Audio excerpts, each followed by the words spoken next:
Thank you to the conference organisers as well, and specifically Irene for the invitation to come and speak with you today. So it's a real honour, and the rest of the speakers were very interesting, and there was some very interesting topics discussed. So I'd like to talk to you today and maybe tell you a little piece of the story that I hope contributes in some small way to our understanding of how we transfer the knowledge that is usually generated in universities, very often in the US, in very controlled clinical trials, into the field and the sometimes very messy field of practice. So I'll try to tell you a little bit about that.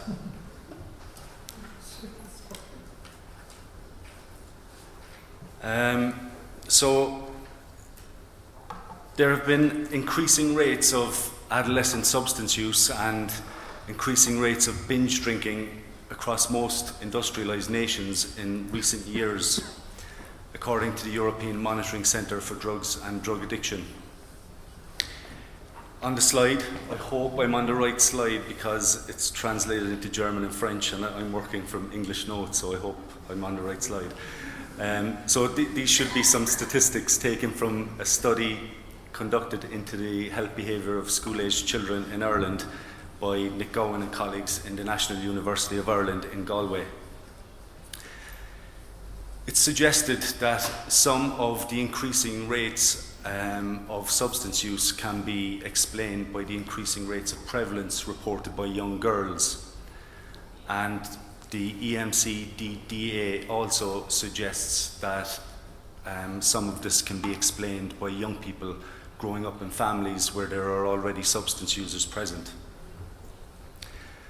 Apart from these drug and alcohol statistics, in Ireland we also have 6,015 young people in the care of the state, and almost 1 in every 7 homeless people is also a child under the age of 18. This has consequences that impacts on all facets of society. The individual themselves, the families that they come from, the communities that they come from, and the social, medical and legal resources of the state. So because of these increasing rates of adolescent substance use, effective prevention programs are needed more than ever in our schools and communities in Ireland and across Europe, and I'd imagine in Switzerland as well. Fortunately, there are a number of evidence-based programs now listed on websites such as the National Institute of Drug Abuse, the Centre for Substance Abuse Prevention's National Registry of Evidence-Based Practices and Programs, and the United Nations Office of Drugs and Crime. The United Nations Office of Drugs and Crime have a compilation of evidence-based programs available on PDF format that's well worth downloading. So, accepting responsibility is what makes a family. Accepting responsibility for things like providing shelter, housing, clothing and food. And when families fail to take responsibility, we all pay the price. If you think just for a few moments about, or maybe I'd like to describe it as being often worse than a train wreck, because when a train comes off the tracks, yes, it will do an awful lot of damage, but eventually it will have to come to a halt somewhere. But when a young person's life comes off the rails, it may not stop doing damage for that person's lifetime and is likely to continue on into the next generation. If you consider for a few moments the cost of keeping a young person in custody, which we do in Ireland at great expense, up to €100,000 per year for keeping a child in custody. If that child requires private care, the cost can be over €350,000 per year. And if the child requires special secure care, it can be over €500,000 per year. And that's a lot of money. And it's almost impossible to calculate the amount of suffering for the individual and their families and society as a whole. So, to tell you a little bit about the program or the project that I was involved in. It's called the Strengthening Families Programme, and it was originally developed for parents on a methadone maintenance program in the US called Project Reality. And when these parents found out that their children were at risk of developing substance abuse problems just because the parents had substance abuse problems, they approached the program developer, Professor Carl Comfer, for assistance with their parenting skills to protect their children. Dr. Comfer is a professor in the Department of Health Promotion and Education in the University of Utah, and she developed the original Strengthening Families Programme on a grant from the National Institute of Drug Abuse in 1982. The Strengthening Families Programme attempts to reduce risk factors, increase protective factors, and tries to create overall more resilient families that are better equipped to deal with the challenges that the early initiation of substance abuse brings.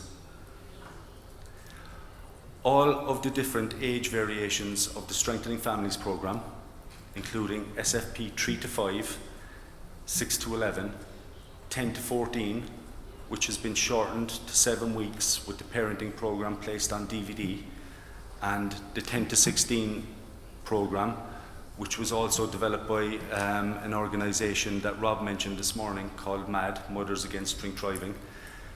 So that's been placed on DVD, and it's for universal families.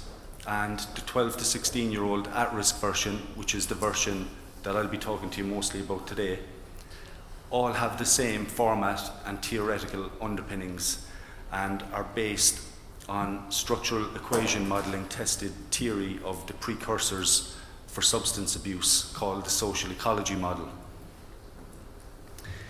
This found that the family environment, family attachment and bonding, parental supervision and discipline, and the communication of family values and norms around risky behaviours were the major pathways to protecting children from substance abuse. The intervention theories also include Albert Bandura's social cognitive learning theory, which supports behavioural skills training to build self-efficacy, and also resiliency framework theory, which supports the idea of positive adaptation in times of adversity and stress. So the Strengthening Families Programme consists of 3 skills training classes. There's a parenting skills training class, a teen skills training class, and a family skills training class. The Strengthening Families Programme skills aren't for deficient families. These are skills that all of us could use with our own families.